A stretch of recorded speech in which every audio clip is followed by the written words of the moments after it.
right, hey everyone, Paul C. Torina here, nutritional therapist, Adventist life coach out of Vegas, and here to give you an in-between-isode about the cleanse meeting that we just had this weekend. And let me tell you, like, this weekend's meetings were so great. Like, we had a lot of participation, which we love this late in the program, and you know, just the involvement and the engagement was just great. It was so heartfelt. We had so many questions, so much great feedback. Everything about it, like, you know, the nutrition information, the priming, the practice with the meditation, like, it was all so great and heartfelt. Like, I love it. We live for these things, and we really want to have an impact, you know. It's just funny because it's hard being up in front of people and being at a distance and emailing and communicating that way to really know what's going on. And every now and then we'll get little snippets of things that are changing for people and experiences that they're having. And sometimes in these meetings, you know, someone will say something or make a comment, and it's like, man, I wish I knew that was happening. That's so great to hear, you know. And I know that we're all having different journeys, and some of us are still having a difficult time. Some of us are just having tremendous, you know, things change and everything in between. And it's all great. It's all part of the journey. Understand that what we're doing is good for you. Like, it's healthy. All right, we're teaching you how to eat real food. We're teaching you how to improve your sleep patterns. We're teaching you how to think about what you want in your life and how to meditate. I mean, there's nothing but good things that can come from that. And if we're struggling with the implementation, that's one thing. If we're struggling with experiencing like a lot of great, tremendous shifts and things, we just need to hold on to the things that are going good for us and understand this is a lifelong journey. And guess what? You're never getting rid of us. Like, we're always going to be here. You know, my office is always going to be here, I think, I hope. And, you know, like, we're always going to be here to support you. We're always going to have the community. You know, you're not going to be left in the dust after this thing is over. So let's do a recap of our goals. If you go to page 131 and you want to follow along with us, you can follow along, and we'll talk about each one of these things. So let's start with the priming and practice. I cannot emphasize enough how important that morning session is. Most of us that have been doing this for a little bit, even just for a little bit, notice immediate benefits throughout that day that we do our priming and practice in the morning. But remember, the real long-term benefits come from the consistency. So just like if I do a workout this morning, I may feel good today because, you know, like mentally, emotionally, I'm proud of myself for doing the workout. But the benefits from that workout really don't come until I've been doing it consistently for a significant period of time. I've been meditating now for years, and looking back to when I started, I had all the difficulties and struggles and rationalizations for not to do it and all the different things that we experienced. I had all those in the beginning, and I've gotten to a point now that I'm so comfortable with it and I'm so familiar with it that it's just part of my deal. Like, it's just like brushing my teeth or anything else, you know. And that's how we have to get with it, you know. So the best thing that you can do is just commit to that time period and commit to the process. It's great that we can get together and talk about the concepts and understand conceptually why it's beneficial to do these different things. And I know that when we're in these meetings and we watch these videos, you know, it's like, yeah, I mean, that sounds really great, and I want all the great benefits that come with it, just like I want the great benefits that come from working out. But the real work comes from the workout. The real work comes from that morning practice session. So you have to commit to it. And even if it feels awkward, or you don't feel like you're doing it right, or you feel like you don't have time or something like that, block the time out, make yourself do it. Just like with working out, you're going to feel better from doing it. And over the long term, you're going to start to get comfortable with it and familiar with it, and you're going to start to see things. Now I've gotten to a point where I can do a 15, 20, 30-minute meditation session easy. And it's not to say that I don't have my little rationalizations and want to stop it and look at different things and all the different things that we experience. But I'm at a point now that I can actually sit and settle into it and notice things and see thoughts and see and notice triggers come over me in that session and then beyond, you know. So, and it just comes with practice. So remember, our process starts with gratitude, and the reason we want to start with gratitude is it changes your state, it aligns you with what you want to bring into your life, and it's symbolic, you know. So if I think about people that I'm grateful for, even if I think about people that I have grievances with, and I'm grateful for the wisdom and opportunities that come from those different difficulties and challenges, it changes the way that I interact with my environment. And this happens at an unconscious level. So gratitude is the perfect way to start that morning session. If you're pressed on time, we'd recommend maybe blocking out or timing 2 minutes for it. And then meditation, we have our 3 components right now. So we're focusing on listening to sounds in the environment. And we start just by listening, you know, just bringing yourself present and listening to everything and anything that's going on in your environment. We had a bunch of questions in our meetings about, you know, well, if I'm trying to listen to traffic and then I hear birds, and, you know, is it okay for me to listen to the birds, or do I need to stay focused on one? And the answer is you can do any of it. You know, it doesn't matter. You know, you really just want to listen without giving any thought to the listening, or pictures to the listening, you know? So it's like you can listen to things as sounds and noise and not get caught up in it. If I want to choose to focus and hone in on the traffic in the midst of all these other things that are going on, that's perfectly fine. It's a really good honed focus. But if I want to just focus on the birds that, you know, are chirping nearby, and then all of a sudden the wind starts up, and then I hear some traffic, and I want to bounce around to those different things, that's perfectly appropriate too. We just want to make sure that we look for our tendency to think about things and then come back to that focus, right? So remember, the win when you're listening is just listening, right? So when I start to think about something, or I notice myself lost, the win is when I come back to just listening, right? Not thinking about what I'm listening to, but just listening, just hearing, you know, and you should notice that. You should, at this point, experience what that feels like, you know, to be able to just listen and not have any thought associated with it. And then when you start to think, which you will, come back to just listening, right? It's not that there's anything wrong with it, because it's our tendency to start thinking about things. And then when you're feeling the body, you just want to feel the body. That's it, you know? When you're feeling the body, you're back. If you find yourself lost or distracted, just come back to feeling the body. Now, the body can be a little bit nuanced, you know, so I like to just try to feel my body parts and feel my whole body. But if you need a little bit more honed focus, because that's difficult for you, you can always think about feeling the sun on your skin, the warmth of the sun. You can feel the breeze of the wind on your skin. You can feel, you know, maybe little discomfort areas. Like, you know, sometimes when I sit cross-legged for 20 minutes or 30 minutes, I start to get a little bit of ankle discomfort. And so you can put your awareness in areas of discomfort. That's a really good inner body focus. But then, you know, you can bounce around between all those different things. It doesn't matter. Again, the goal is to feel without getting caught up in thinking about it, or to notice yourself lost in thought and come back to feeling. As soon as you're back to feeling, you're back, right? And then finally, focusing on the breath. We went through an exercise called Finding Your Breath. We have a guided meditation video that can take you through that process. And basically, we just want to focus on the breath in whatever way feels comfortable for us.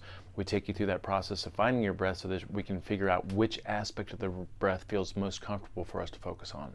And you can experiment again. You can bounce around from different aspects of the breath. You can focus on one if it feels really comfortable for you. It doesn't matter. The goal of the entire meditation piece is to transition from these different focuses so that we're honing different skills. But ultimately, what we're looking for is to have a focus, notice yourself lost in thought, come back to the focus. And as soon as you're back, that's the big win. That's the training moment. That's like a repetition in the gym, and you're getting some great benefit out of it. All right. Now, immediately after we finish meditating, remember, we always want to end on excellence.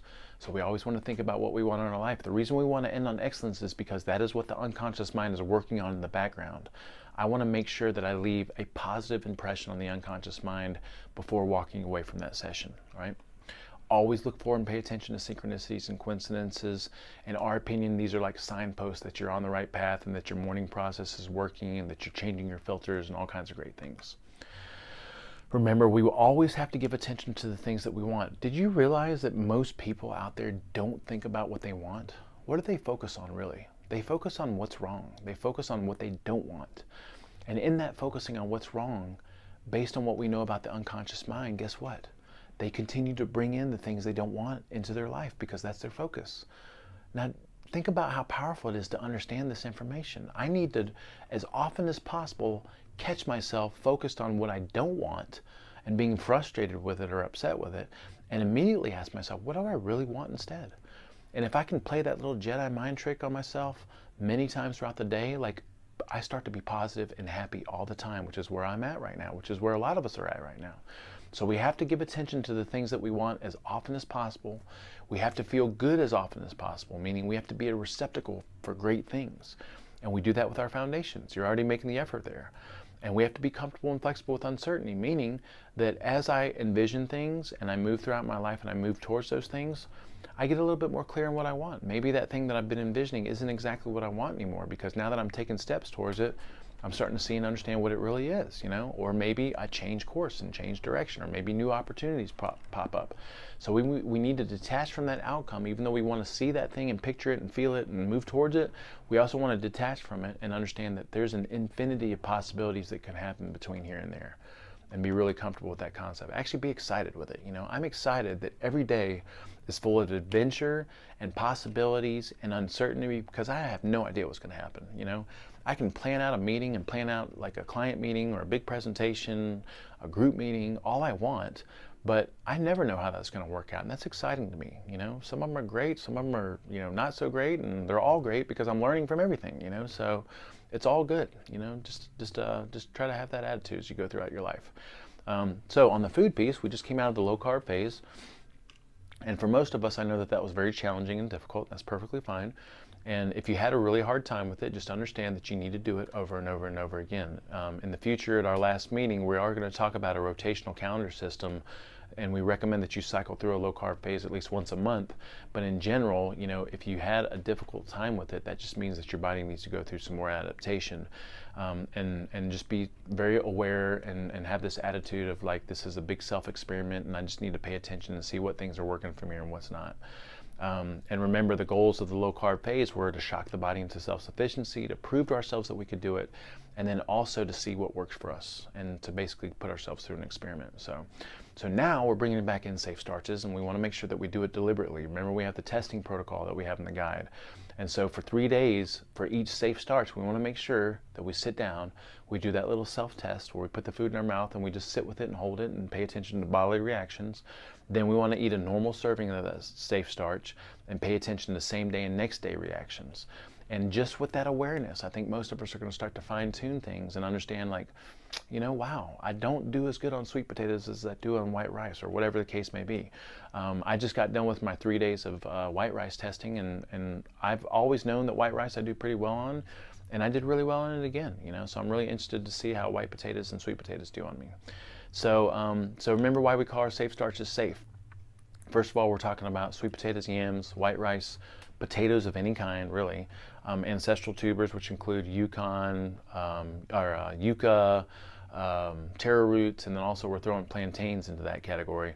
Remember why we call them safe. Number one, we differentiate between starch and sugar, and we understand that starch is going to be a little bit safer for the body, a little bit more clean burning. It's not got the problematic kind of toxic factor that fructose does. At the same time, we don't want to scare people away from sugar and fruit, because in the context of the way that we do things, we do it in such small amounts and at the right time of day that it's really not that big of an issue. But if you have a sweet tooth and you have a bunch of things that you're letting in on a regular basis, even though they're approved, if you're having a lot of sugar, understand conceptually starch is a little bit better for you in moderation. And maybe that will be a little bit of an unconscious cue or argument with yourself to kind of minimize some of those things that you may have had in the past. Remember also, we give homage to the fact that we want to cook our safe starches in the appropriate fats, which means that when we're cooking at home, obviously we're going to use the right fats, but then if we're out and about and we're interested in some French fries or something along those lines, we need to make sure we ask the questions about what oils those things are cooked in. And then also remember, safe starches are void of anti-nutrients. So anti-nutrients are things that plants build into their seeds and things that actually discourage mammals from digesting those things. Safe starches, the reason we call them safe is because they have minimal to no amounts of those different things like phytates and prolamines and saponins. And we just want to make sure that when we eat food, as often as possible, we're eating the safest and cleanest versions of those foods. And safe starches are safe because they don't contain those problematic factors. In the past, we didn't really have much of a consumption guideline recommendation, and so what we find to work really well for most people is if you measure out a cup of cooked safe starches a night and you measure out a cup of fruit, that is the sweet spot for most people. It still keeps you relatively low carb. If I were to put that data into something like MyFitnessPal or Chronometer, I'd still be, even with a cup of safe starches and a cup of fruit, I'd still be under 100 grams of net carbs, which in most realms is going to be considered lower carbish. And I think most people are going to feel better with that. So a cup a day of cooked safe starches and a cup of fruits. And remember, fruit, we don't want to be scared of fruit because it does have sugar in it. Fruit comes packaged with all these beneficial nutrients like water-soluble vitamins and bioflavonoids and enzymes and fiber and phytonutrients and carotenoids and all these things in synergy with each other. So when we eat fruit, we're getting a lot of beneficial nutrients, and we are getting a little bit of sugar, which is perfectly fine. So we want to see fruit as our natural dessert. And if you're optimizing your fruit consumption, we'd say that cherries and berries are going to be the most nutritious, and at the same time, any fruit's going to be on the table because we consume them in such small amounts and at the right time of day that it's really not that big an issue. I have no problem eating watermelon or oranges or apples or whatever, We also talked about at our meetings this concept about how we are wired to eat, and I think this is a really good concept to understand. It's not your fault that you always want to eat and that you always want to do less, because from an evolutionary standpoint, this is how we're wired. We're wired to constantly seek more because we never knew when the next meal was going to come. We're constantly wired to seek variety because that would give us a wide variety of nutrients. So in our modern world, what that translates into, we're always looking for something different. We're never happy with just the same thing over and over and over for the most part. I know that's not an absolute, but and then we're also wired, genetically predisposed to do as little work as possible to get as much benefit as possible. And you can understand how that would benefit us from an evolutionary standpoint. Now, in this modern world, we have access to food and all these different conveniences 24/7, 365 days a year. But understanding this should cue us to do some things a little bit different. So number one, we need to be 100% strict and pure with 5 food groups and ideal days meals. We need to manage portions where it counts, meaning that we need to stick to that 1 cup of cooked safe starches a night, 1 cup of fruit. And then also we want to make sure that we're nurturing space. Now that happens for most of us automatically, but the evolutionary template is that we have space in between meals. Sometimes we have days where we don't eat at all, so we want to mimic that to a degree, making sure that we nurture natural space, and we also abide by the fasting protocols that we're discussing in this meeting. And then also we just need to be aware of this nutrient efficiency and total caloric consumption issue. So at a certain level of calories don't really mean a whole lot to us because our body is using those nutrients for a lot of different purposes. But if I sat down and ate 5,000 calories in a day, even if it was all nutrient dense food, then I'm running into some waste issues. I'm running into some excess issues, and that's when the body has to deal with those different things. And so we always want to practice smart digestive habits. We always want to make sure that if we're having portions, we sit down, we have our first portion of everything, and we let that register. We chew it really well, and we sit with it for a little bit. And usually after about 5 minutes, our appetite's going to change just a little. So once that food has a chance to register, if you still feel like having seconds or thirds, that's perfectly fine, but I would give yourself a little bit of time to let things kind of register. And then just be aware, just understand that if I'm eating a ton of food 3 times a day, huge meals, then I may want to experiment with pulling back on some of that to a degree. All right, and then of course abiding by all our different principles. So remember why we do the cleanse. So right now we're pulling out dairy, nuts, seeds, and legumes, and the reason that we want to do that is just like with the low carb phase, we want to make sure that we're abiding by this reintroduction diet protocol. So we need to figure out which foods to pull out so that we can bring them back in with awareness and test the body for them. So, and then also we need to prove to ourselves that we can go without this stuff. There may be some situations where we can't do dairy, or maybe our body doesn't do really well on it. So we need to know that we can do without it. And we need to experiment to see what works for us. So the cleanse aspect, remember we're pulling out as a hard rule, full fat dairy, including butter. It's only for 2 weeks. I know it's difficult. It's difficult for me too every time I do it. But I'm telling you what, as soon as I transition into no dairy and I transition into the coconut milk in my coffee, like I almost don't want to go back. Not that there's anything wrong with the cream and stuff. It's just that I kind of like that change, So we're pulling out all full fat dairy, including butter. We're pulling out all seeds and hard-shelled nuts and properly prepared legumes. And then as a bonus, you can take out eggs and nightshades. That's optional. And the only way that I would say to maybe justify whether you want to do that or not is if you're still experiencing skin issues, digestive issues, things that haven't resolved, but you feel like you've been 100% spot on. And if you're having those things every single day, like if you're having eggs every morning, if you're having tomatoes every day with your omelet or something like that, then those things that you're having on a daily basis need to be suspect. If pulling out eggs seems way too difficult, it's completely optional. Maybe you'd want to start with, for the first week, just pulling out dairy, nuts, and seeds and legumes. And then as a bonus, the second week you pull out eggs and nightshades. If you're not experiencing any issues or difficulties, and everything's kind of moving along pretty great for you, then I'd say it's optional, completely optional. So, all right, now super exciting because we're getting into fasting. Remember, fasting is something that we're going to use over the long term. We're going to recommend bouncing in and out of all kinds of different fasting protocols. And remember, we get all kinds of benefits from fasting. We look at metabolic ward studies, and there's been a lot of research done on fasting and ketogenic diets and tapping into the body's innate intelligence when it gets into this space and it learns how to use fat for fuel. We see all kinds of health markers improve. We see lipid numbers improve. We see blood sugar handling improve, insulin sensitivity, blood pressure numbers. Also the body's ability to deal with invader diseases, because it starts to develop this capacity to kind of regroup itself and have a stronger kind of immune response against things that it's dealing with. We've also talked about at our meetings how in space, we usually do better thinking and we do better learning. And that's because my resources and blood flow are not diverted to the digestive system, but instead are diverted to the brain where we're doing most of our thinking. So I know most certainly that I do way better focusing on work projects and shooting videos in space versus having, trying to do that stuff right after a meal or something. So we get a lot of focus and clarity and neuroplasticity benefits. And then also, if we're not constantly putting energy into the cellular system, then the body has a chance to repair itself and heal itself at the cellular level. And so that translates into better tissues and organ systems. And so we want to go through these periods of not having food because the body can clean itself out and we get it like a detoxifying effect from it. We also start to develop more and more metabolic flexibility, which translates into better performance. So the more that I can nudge my body into learning how to be okay in space, the better my workouts are going to be, because my body starts to learn to prioritize when to tap into fat stores, when to tap into my muscle glycogen stores, and when to use my emergency response systems like my adrenaline and norepinephrine and glucocorticoids and things like that. And the only way that I can do that is through some fasting protocols.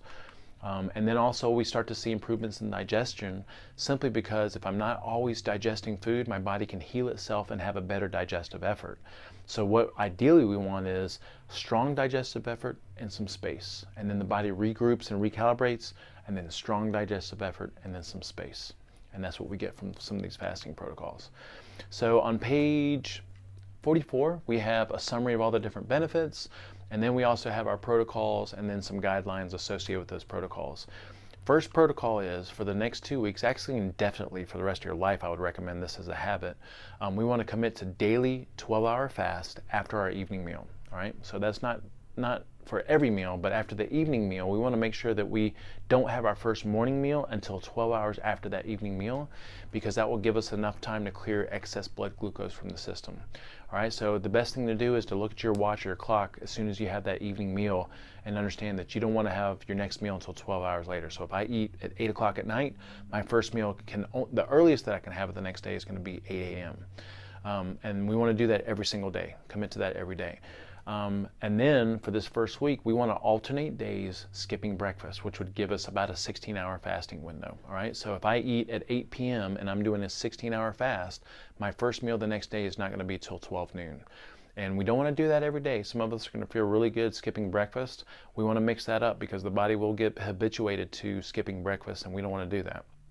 So 16-hour fast every other day, at least 2 days a week. If that feels really easy and comfortable, then on the second week you can experiment with a couple of 24-hour fasts, which would basically be just one meal a day, having dinner one night and then skipping everything until dinner the next night. Right? Some things that you can have in the context of fasting: understand that when we're in space, we want space. All right, so if I'm having a half a can of coconut milk in the middle of a 16-hour fast, I'm kind of defeating the purpose of having that space. There are some things that we can do in space. So obviously you want to have mineralized water. You can do a little bit of coffee or tea, and you can have a little bit of fat with your coffee or tea, but again, we don't want to have excess amounts. A little bit of heavy cream when you're not in a non-dairy phase, a little bit of coconut milk's perfectly fine, but you don't want to have a whole lot of it, and especially if we're just doing a 12 or 16-hour fast, you want to minimize that caloric input. Once we get into the 24, 36, and extended fast, that's when it really becomes beneficial to have things like some bone stock and some kombucha and stuff. So I wouldn't recommend those for these shorter fasting periods. If you have to, you can. They are approved. They're not going to disrupt the benefits that you get from it totally, but we do want to understand that in this space, we want to have space. We want to have minimal caloric input. Now at this point, we have the most powerful things that we can do for our circadian rhythms. So understanding that light is the biggest driver for circadian rhythms. And that means that every single day, I want to make sure that I'm out here getting freaking sun exposure. It is beautiful anyway. It's good for you no matter what. There's all kinds of benefits that come from sun exposure. But for the purposes of setting circadian rhythms, we need that brightness, right? In the evening, we want to make sure that we turn off all our stuff. We commit to the operation lights out. And as a bonus, we talked about in our meetings wearing these blue light blocking glasses. And these blue light blocking glasses are going to filter out the white light from our overhead lights and the TV and anything else that we might be exposed to after the sun goes down. And I'm telling you right now, by putting on these goggles, it's like sleeping gas. I mean, within an hour and a half, like I'm freaking ready for bed every single time. We have several different versions that we'll recommend. We don't sell these in our office. We'll just recommend some sources to get them from. There's a really cheap version for $9. They do the trick. They definitely block out the blue light, but they're for lack of a better term, kind of hideous. And, and they scratch really easy. These are ones that I probably wouldn't wear out in public. But if you want to do a little bit of an upgrade, you can get the traditional infomercial blue blockers, which are really great looking. And then I've got this new pair that I just got that's about 35 bucks. And I think they were actually designed for the exact purposes of blocking that blue light frequency. So that you can improve your sleep patterns, and I love them. Like, I absolutely love them. So we'd recommend as soon as the sun goes down, putting them on, or if you're the kind of person that stays up, relatively late after the sun goes down, at least 1 to 2 hours before bedtime. And then also, I'm telling you, the biggest game changer that I've had in every place I've lived is when I've installed blackout shades. So most people's blinds, even when you close them all the way, are still going to be letting street light in, and that's enough to mess with your sleep. So I love these blackout shades that I just got on Amazon. They're relatively inexpensive, less than 30 bucks. They come in this big long strip with a piece of adhesive. You basically just measure your windowsill, cut that strip to fit your windowsill, take that adhesive, stick it up there, roll it down. It comes with some clips so you can keep it up during the day so you still get some sunlight in the room. And I'm telling you right now, when you block out every bit of light coming in your room, like, it is a game changer for your sleep, right? In addition to everything else. Extremely beneficial. Optional, but extremely beneficial. I would highly recommend installing an alarm on your phone. Go into your alarm settings and do an alarm. You may need to change the time that you do this based on time zone, based on daylight savings time and the length of the day and stuff like that. Right now, if I'm not mistaken, I have my alarm going off about 6:30 to prep for me to be in bed by 7:30 or 8 o'clock. But anyway, you want an alarm to pop up an hour and a half to 2 hours before bedtime to cue your unconscious mind to start winding down. Now, even if it's a night like last night, we had a late movie night, we were watching a CrossFit documentary, and I was out till, well, I usually never stay out this late. I was out till like 9:30 or something. And of course, my alarm goes off while we're sitting in the middle of the movie, but I look at it and I can't unlook at it, like it's this unconscious cue. And even if I think to myself, well, there's no way I'm getting to bed by, 8 o'clock or whatever, it doesn't matter, because at an unconscious level, I start to wind down anyway, So having that alarm, I think, is going to be extremely beneficial. It doesn't cost you anything. And then as an added benefit, we can get the benefits of grounding throughout the day and throughout the night by using a few biohacks. So at night, I have a fitted sheet on my bed that's a grounding sheet. It has microscopic little silver threads in it, and then you plug it into a grounded outlet. And it comes with these little testing devices so that you can make sure that your outlet is grounded and that your sheets are grounded. And I'm telling you, the first night that I slept on one of these fitted sheets, I swear, I laid in bed in the morning and I thought to myself, I pray this is not a placebo effect, because I feel so freaking good. I was like euphoric. And sure enough, every night since then, like, my sleep is always good, but my sleep is just on another level. So one of the other benefits of grounding is you help to reinforce circadian rhythms, all right? So fitted sheets are great. They're kind of expensive, so it is an investment, maybe something to think about over the long term. There are some cheaper versions, they call them half sheets, that fit over the bottom half of the bed, and so that your calves and if you have a partner sleeping with you, their calves are touching it. I like the fitted sheets better. I feel like I just feel a little bit different with them. And then also during the day, you can use the universal mats that you can put under your feet as you're working. You can put it up on your desk and touch it with your hands. And so you can get the benefits of grounding all day, every day. I would not use these as replacements or rationalization for not getting outdoors and touching the ground. I do this every day when I do my priming. So I would make sure that you have earth contact every day, but then these are some things that can help improve things throughout the day. So we have some homework documentaries that we want to watch. So the first one is Biology of Belief by Bruce Lipton, one of my favorite documentaries ever. Bruce Lipton is just amazing. Like, he's a great, great guy. I've learned a lot from him over the years. You're going to love this video. Oiling of America, we get a lot of great feedback from it. It's kind of a dry presentation, not a lot of graphics and things, but the information is absolutely mind-blowing. And I think the overwhelming response we get from people is that they're emotional about it. Like, they're kind of upset that now they understand why we got to where it is that we are with nutrition and everything else. And then the Skinny On Obesity, like, one of our favorite documentaries, because it's got a lot of good infographics, and Dr. Lustig talks a little bit more in depth about fructose and sugar. And so this is a really good documentary to share with friends and family members that you're trying to nudge in the direction of what we're doing. So I think that's about it. Keep moving forward with everything. We've only got 2 meetings left. And this is the home stretch. You know, this is where things get fun. They get relatively easy. We're doing some fun things with the testing and the fasting. And, you know, if you're struggling with implementing things, that's perfectly fine. Reach out to us. Let us support you in any way we can. Even if you don't feel like you're spot on with everything, just keep making these meetings, keep watching these videos, because it keeps you engaged and moving forward. Always understand that when you come and you learn something, or you watch a video and learn something, you can't unlearn that, you know? So even if you're not perfect with everything, that's perfectly fine. You want to strive for perfection, but keep learning, keep engaging yourself, and then let us know how we can support you, because we are doing this from the heart. We really care, and we're here to support you in any way that we can. All right? I think that's it, guys. Yeah. All right. Love you guys so much.